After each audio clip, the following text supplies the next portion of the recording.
같은 아파트 주민에게 흉기를 휘둘러 숨지게 한 30대 남성이 오늘 구속영장 실질 심사에 출석했습니다. 경찰은 이 남성이 마약 간이 검사를 거부해 압수수색 영장을 추가로 신청했습니다. 이유민 기자의 보도입니다. 같은 아파트 주민을 일본도로 살해한 혐의를 받는 30대 남성 A씨. A씨가 오늘 구속영장 심사를 받기 위해 법원에 출석했습니다. 피해자에게 보고한 바는 있습니까? A씨는 지난달 29일 밤 자신이 살고 있는 아파트 정문 앞에서 40대 남성 B씨를 일본도로 살해한 혐의를 받습니다. 여기서 이렇게 내려왔어요. 신고 좀 해달라고 했고, 그래서 여기 앞에서. A씨는 범행 직후 자택으로 도주했다. 1시간 만에 경찰에 긴급 체포됐습니다. 수차례 칼에 찔린 피해자는 병원 이송 도중 숨졌습니다. 국립과학수사연구원 부검 결과 피해자는 흉기에 의한 상처 때문에 숨진 거로 파악됐습니다. 경찰은 A씨와 피해자가 산책 도중 마주쳤을 뿐 평소 알고 지낸 사이는 아니었던 거로 보고 있습니다. A씨가 마약 간이시약 검사를 거부해 경찰은 압수수색 영장을 추가로 신청했습니다. A씨는 범행에 사용한 일본도를 지난 1월 장식용으로 소지허가 받았는데 이후 A씨와 관련해 7건의 112 신고가 있었던 거로 확인됐습니다. 이 중 3건은 A씨 본인이 신고한 건이었습니다.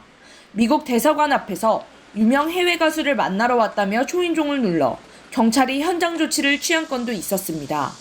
특히 지난 6월부터는 범행이 일어난 아파트 근방에서만 2건의 신고가 있었습니다.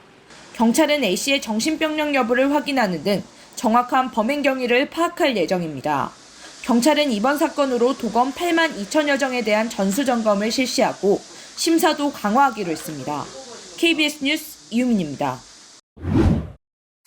잘 모르는 아파트 이웃의 일본도 습격으로 영문도 모른 채 목숨을 잃은 피해자 유족들이 가해자 엄벌과 신상 공개를 촉구했습니다. 유족들은 가해자 사과도 없었는데 여기에 가해자 아버지가 자신의 아들을 옹호하는 댓글을 수십 건 넘게 올리며 2차 가해를 했다고 호소했습니다. 추재훈 기자입니다. 일본도가 든 가방을 메고 아파트 정문을 배회하는 남성. 지난 7월 40대 이웃 주민을 1m가량의 일본도로 살해한 30대 남성 백모 씨입니다. 백 씨에게 살해당한 피해자 유족들이 백 씨의 신상을 공개해달라고 진정서를 제출했습니다. 가해자 백 씨 가족과 피해자 가족이 같은 동에 살고 있는데 지금까지 미안하다는 사과 한마디 없었다며 백 씨의 신상을 공개하고 최고형을 받게 해달라고 요청했습니다.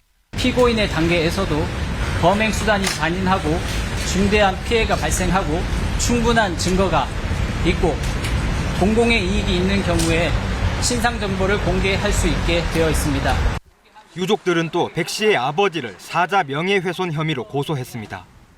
백 씨에 대한 기사에 국가를 위해 사람을 죽였다, 공익을 위한 것이었다는 등 백 씨를 옹호하는 댓글 수십 건을 올렸다는 겁니다. 중국 스파이를 처단하기 위해 이 사건 결행을 한 것을 알리기 위해서 댓글을 달았다. 2차 가해를 더 이상 멈춰야 되지 않나. 유족 측은 백 씨를 엄벌해달라는 탄원서 9천여 장도 함께 제출했습니다. 검찰은 백 씨를 살인죄 등의 혐의로 구속 기소했고 백 씨는 법원에 국민참여재판을 요청했습니다. 앞서 경찰은 백 씨에 대한 객관적 자료가 부족하며 신상정보 공개심의위 개최는 고려하지 않는다고 밝혔습니다. KBS 뉴스 추재훈입니다.